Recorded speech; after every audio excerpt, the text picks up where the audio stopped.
एक गांव था, नाम था ढोलकपुर। बड़ा ही शांत और सुंदर गांव था। लोग हमेशा खुशी से झूमते थे क्योंकि उस गांव में रहता था महाराज रायस्टार, जो अपने गांव के लिए एक शेर था, जो कभी अपने लोगों के साथ गलत होने नहीं देता था। लेकिन उस गांव में छुपा था एक डरावना राज, एक राज जो सबके दिल में था पर जुबान पे नहीं।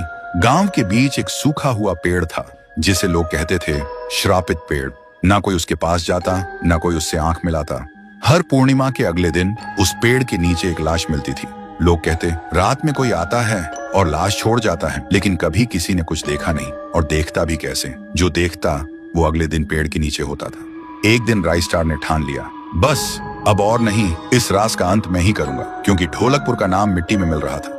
फिर एक पूर्णिमा की रात रायस्टार चुपके से जाकर पेड़ के पास बैठ गया। रात के 2 बजे एक आवाज आई, ठुंग ठुंग ठुंग ठुंग ठुंग ठुंग ठुंग ठुंग ठुंग सहूर। और फिर वो पेड़ भूत में बदल गया। वो भूत कुछ अजीब सा था, एक भयानक शैतानी हंसी वाला चेहरा, आंखें बड़ी बड़ी। वो पेड़ चल के एक घर के गेट को जोर जोर से खटखटाने लगता है। तभी एक आदमी डर के मारे आवाज सुन के बाहर निकलता है। वो भूत अपने लकड़ी जैसे हाथ से एक ऐसा थप्पड़ मारता कि उसकी सांस वहीं थम जाती है, और उसी जगह उस लाश को ले जाता है और वापस फिर से पेड़ बन जाता था। देखते ही रायस्टार का दिल कांप जाता है, पर वो कुछ बोलता नहीं। सुबह लोग भीड़ में जमा हुए और रायस्टार ने पहली बार उस पेड़ से बात करने की कोशिश की। पेड़ के अंदर से एक आवाज निकली, क्या तुम सब भूल गए मुझे? रायस्टार बोलता है, तू कौन है?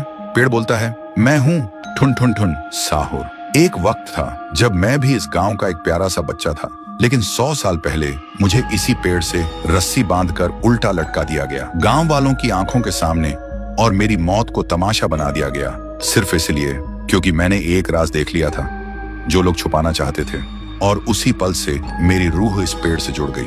उस दिन से मैं इंसान नहीं, एक सज्जा बन गया, और हर पूर्णिमा में एक राजदार को चुनता हूँ और फिर उसे उसकी खामोशी का हिसाब देता हूँ। रायस्टार बोलता है, लेकिन अब तो वो लोग मर चुके हैं ना, जो तेरा कसूरवार थे। अब तू मासूम लोगों को क्यों मार रहा है? पेड़ कुछ देर चुप रहता है, फिर बोलता है, ठीक है, बस एक बार मुझे याद करो, एक दिया जला दो, फिर मैं कभी किसी को नहीं मारूंगा। फिर रात में सब लोग आते हैं, एक एक दिया जलाते हैं, और तभी पेड़ अपने आप से आग पकड़ लेता है और आखिर में मुक्ति मिलती ठुन ठुन ठुन साहुर को।